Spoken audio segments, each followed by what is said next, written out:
Hai channel ma'am YouTube channel ले video channel ma'am पुनः पुनः बोलना तना welcome to zari channel ma'am पुनः खुरम जरी channel ma'am ngasi su ai blog ma puduna lakjage ma'am दा मियंग tahan jage channel ma'am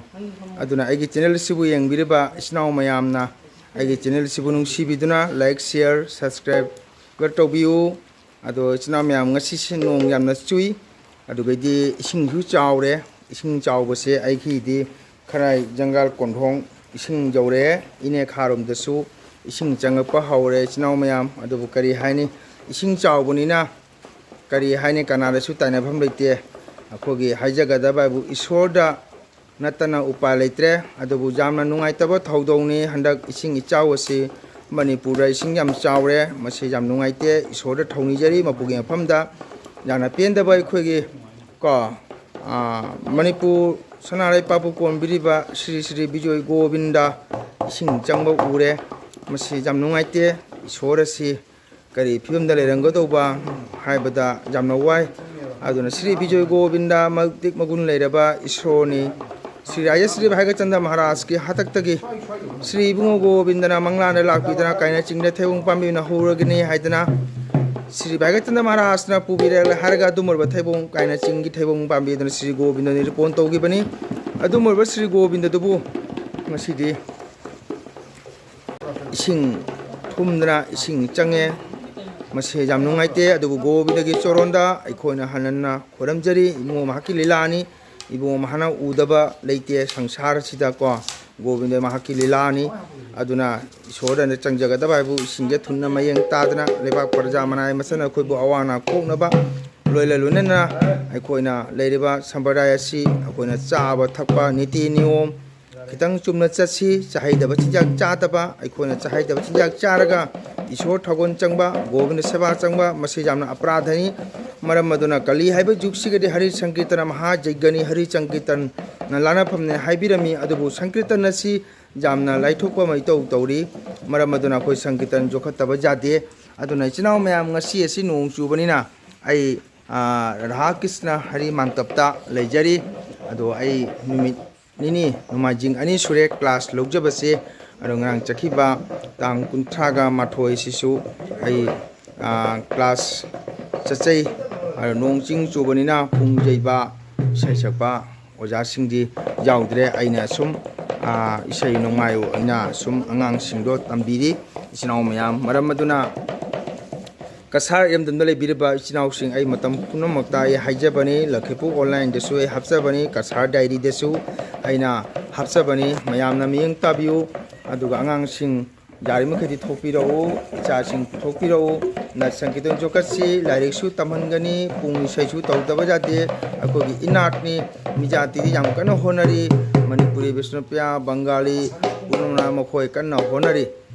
majati chakhonabagi damakta isai nongmai asi ado ngasi asi aina nungsi jaraba inaw pungjaiba akogi kasagi sana ngasi sa aina mabu kaubani aigi khunda angang singi pung khara kap thange pung se jadabdagi mangona semanggaidana aina angang se aina haiman madagi ma ngasi lai ado laktana aigi Radha Krishna hari mantopta pung semi kap thari ado yeng samya aduna pungjaiba si jam minodam kali sinaw mayam asi ayuktagi surei bani che asina pung angangi pung kap thana ado di sonasu pung ama leiri akhogi indakama su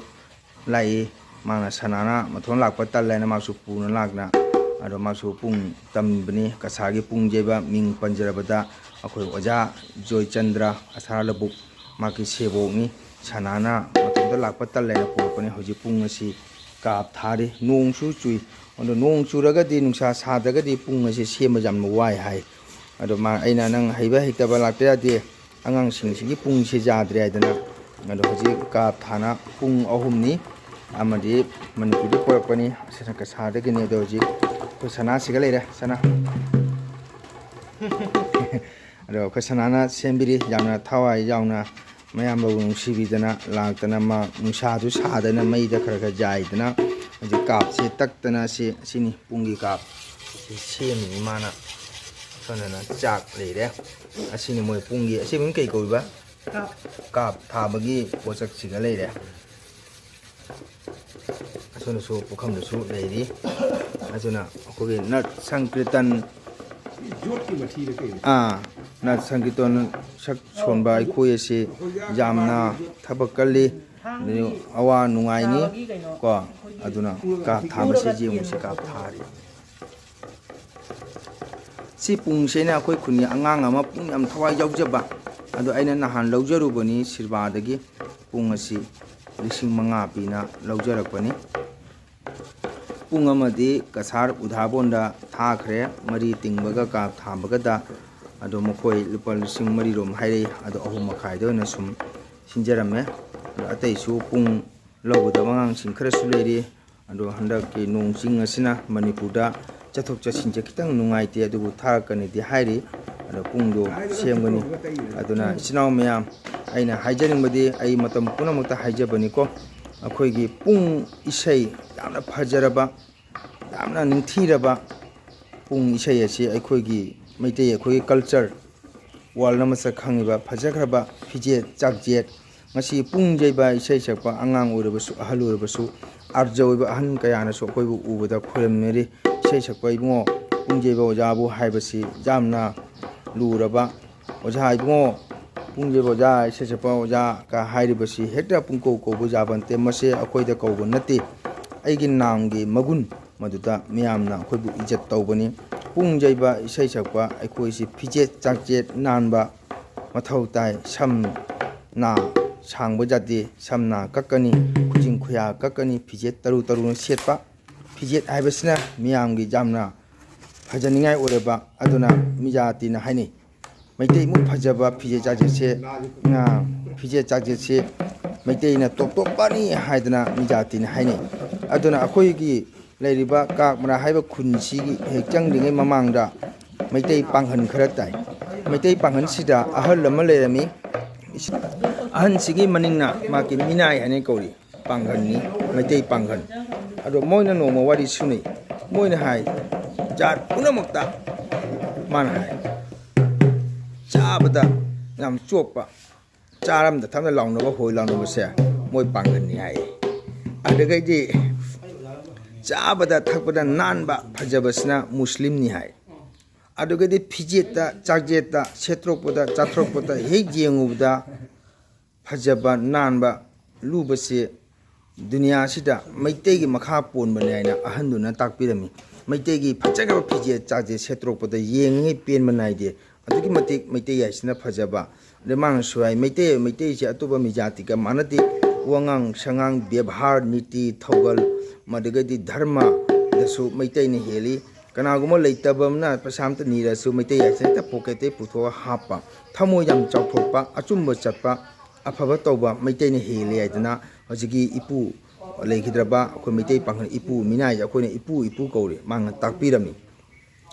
ꯑꯗꯨꯅ ꯏꯆꯤꯟ ꯏꯅꯥꯎ ꯃꯌꯥꯝ ꯑꯩꯅ ꯍꯥꯏꯖꯅꯤꯡꯕꯁꯤ ꯑꯩꯈꯣꯏꯒꯤ ꯅꯠ ꯁꯪꯀꯤꯔꯇꯟ ꯑꯁꯤ ꯑꯩꯈꯣꯏꯒꯤ ꯌꯥꯝꯅ ꯇꯠꯅꯕ ꯊꯥꯅꯕ ꯌꯥꯗ꯭ꯔꯕ ꯑꯩꯈꯣꯏꯒꯤ ꯅꯠ ꯁꯪꯀꯤꯔꯇꯟꯅꯤ ꯀꯅꯥꯒꯨꯝꯅ ꯍꯥꯏꯅꯩ ꯃꯁꯥꯅ ꯏꯁꯩ ꯁꯛꯄ ꯑꯃ ꯑꯣꯏꯔꯕꯅꯤꯅ ꯌꯥꯝꯅ ꯀꯩꯅꯣ ꯇꯧꯔꯦ ꯍꯥꯏꯅ ꯃꯁꯤ ꯑꯗꯨ ꯍꯥꯏꯖꯕ ꯅꯠꯆꯗꯦ ꯑꯩꯈꯣꯏ ꯏꯁꯥꯃꯛ ꯄꯥꯝꯖꯔꯨꯒꯁꯨ ꯅꯠ ꯁꯪꯀꯤꯔꯇꯟ ꯑꯁꯤ ꯑꯩꯈꯣꯏꯒꯤ ꯌꯥꯝꯅ ꯃꯔꯨ ꯑꯣꯏꯔꯕ ꯉꯁꯤ ꯑꯩꯈꯣꯏꯒꯤ ꯅꯠ ꯁꯪꯀꯤꯔꯇꯟ ꯑꯁꯤ ꯀꯔꯤꯅꯣ ꯍꯥꯏꯕꯗ ꯃꯤꯑꯣꯏ ꯑꯃ ꯉꯁꯤ ꯑꯣꯐꯤꯁꯥꯔ ꯑꯣꯏꯈꯤꯖꯥꯏꯑꯕ ꯃꯍꯥꯗꯣ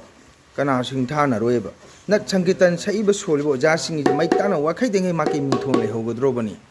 ꯀꯣ ꯃꯔꯝ ꯑꯗꯨꯅ ꯑꯩꯅ ꯏꯆꯤꯟ ꯏꯅꯥꯎ ꯃꯌꯥꯝ ꯍꯩꯇꯅ ꯑꯩꯅ ꯅꯠ ꯁꯪꯀꯤꯔꯇꯟ ꯄꯥꯝꯖꯔꯨꯕꯒꯤ ꯃꯔꯝꯅ ꯉꯁꯤ ꯑꯩꯈꯣꯏꯒꯤ ꯀꯁꯥꯔ ꯏꯔꯝꯗꯝ ꯑꯃꯁꯨ ꯂꯈꯤꯄꯨꯔ ꯍꯥꯏꯔꯤꯕ ꯂꯈꯤꯄꯨꯔꯁꯤ ꯌꯥꯝꯅ ꯆꯥꯎꯕ ꯃꯐꯝꯅꯤ ꯂꯈꯤꯄꯨꯔ ꯑꯦꯔꯤꯌꯥꯗ ꯇꯥꯔꯤꯕ ꯃꯐꯝ ꯑꯁꯤ ꯑꯗꯨꯅ ꯚꯥꯔꯇꯤ ꯆꯟꯗ꯭ꯔꯄꯨꯔ ꯑꯩꯈꯣꯏꯒꯤ ꯑꯦꯔꯤꯌꯥ ꯃꯅꯨꯡꯁꯤꯒ ꯂꯩꯔꯤꯕ ꯑꯩꯈꯣꯏ ꯈꯨꯟ ꯑꯁꯤ ꯈꯨꯡꯒꯪ 9ꯅ ꯀꯣꯜꯂꯤꯕ ꯃꯐꯝ ꯑꯁꯤ ꯑꯩ ꯅꯥꯝ ꯁꯣꯟꯖꯕꯅꯤ ꯍꯥꯏꯔꯤꯕ ꯃꯐꯝ ꯑꯁꯤ ꯅꯥꯝ ꯁꯣꯟꯕꯁꯤ ꯌꯥꯝꯅ ꯋꯥꯁꯜꯂꯛꯄ ꯑꯗꯨꯅ ꯍꯧꯖꯤꯛꯇꯤ ꯃꯩꯇꯩꯒꯤ ꯂꯥꯏ ꯍꯔꯥꯎꯕ ꯃꯗꯨꯒꯗꯤ ꯃꯩꯇꯩ ꯖꯒꯣꯏ ꯄꯦꯅꯥ ꯈꯣꯡꯕ ꯈꯣꯡꯖꯣꯡ ꯄꯔꯕ ꯈꯨꯅꯨꯡ ꯏꯁꯩ ꯁꯛꯄ ꯃꯁꯤ ꯂꯣꯏꯅ ꯃꯥꯡꯁꯜꯂꯛꯂꯦ ꯑꯗꯨ ꯃꯅꯤꯄꯨꯔꯗꯗꯤ ꯃꯥꯡꯗ꯭ꯔꯤ ꯃꯁꯤꯁꯨ ꯌꯣꯛꯈꯠꯅꯕ ꯍꯣꯠꯅꯁꯤ ꯑꯩ ꯍꯧꯖꯤꯛꯃꯛꯁꯨ ꯈꯟꯖꯔꯤ ꯑꯣꯖꯥ ꯒꯨꯔꯨꯁꯤꯡꯒꯤ ꯊꯧꯖꯥꯜ ꯀꯤꯔꯄꯥ ꯂꯩꯕ ꯇꯥꯔꯒꯗꯤ ꯑꯩ ꯁꯨꯡꯁꯣꯏ ꯁꯣꯏꯗꯅ ꯑꯩꯒꯤ ꯁꯪꯒꯤꯠ ꯕꯤꯗ꯭ꯌꯥꯂꯣꯏ ꯑꯁꯤ ꯁ꯭ꯔꯤ ꯔꯥꯙꯥ ꯒꯣꯕꯤꯟꯗꯅ ꯀꯤꯔꯄꯥ ꯂꯩꯔꯕꯗꯤ ꯑꯣꯖꯥ ꯒꯨꯔꯨꯁꯤꯡ ꯏꯆꯤꯟ ꯏꯅꯥꯎꯁꯤꯡꯒꯤ ꯀꯤꯔꯄꯥ ꯊꯧꯖꯥꯜ ꯁꯄꯣꯔꯠ ꯂꯩꯔꯕꯗꯤ ꯑꯩ ꯑꯇꯣꯞꯄꯁꯨ ꯑꯩ ꯄꯨꯡ ꯏꯁꯩꯁꯦ ꯂꯣꯏꯅꯅ ꯖꯒꯣꯏ ꯏꯁꯩ ꯊꯥꯡ ꯇꯥ ꯃꯣꯏꯕꯨꯡ ꯈꯣꯡꯕ wari liba masi akogi inakni akoi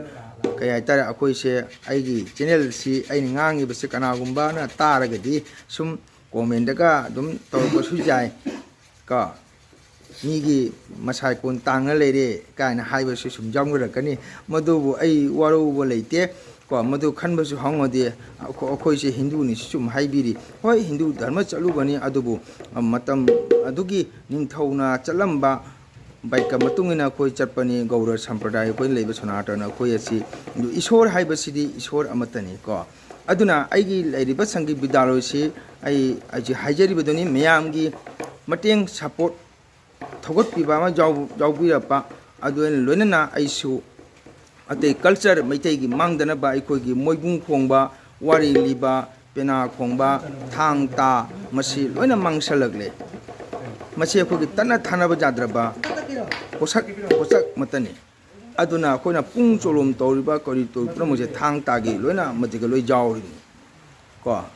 aduna masi akogi jan mathawni aduna na isnaw singda haijaning badi jari makhaidi akogi nat sangitan jokasi aigi school siga bidalo si changbire iba angang sing dasu maki guardian mama pa oibising dasu haijai angang singje nawbo matani adun lairik phajana tamhanbiu lairik matik chan tamhanbiu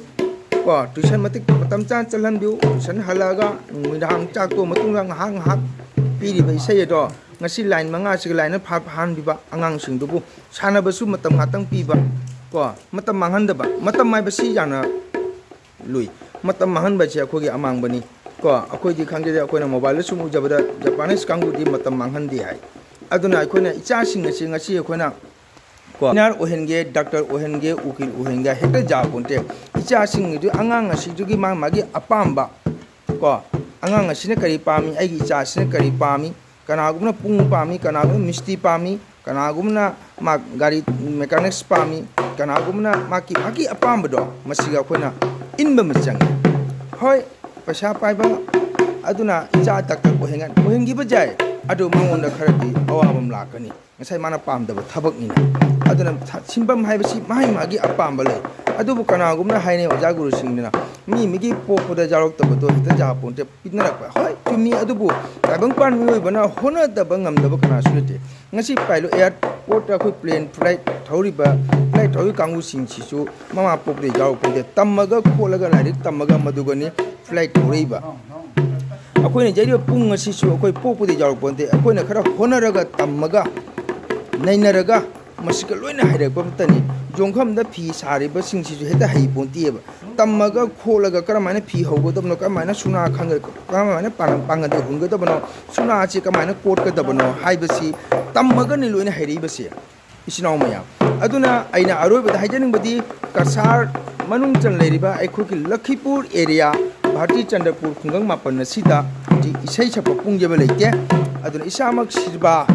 Lakhipur chalaga asiba puthoba chali asiba haibasi oja sing aina haijaning bodi sidringai da mi aduna khara so honbanga minge wanga mothoga nam tahalami nam mate mata ja hujiki nam tahamba matam phangdre sibana hale nam taba sak sona mi lerektre aduna nam sombai sei chaba pungjebada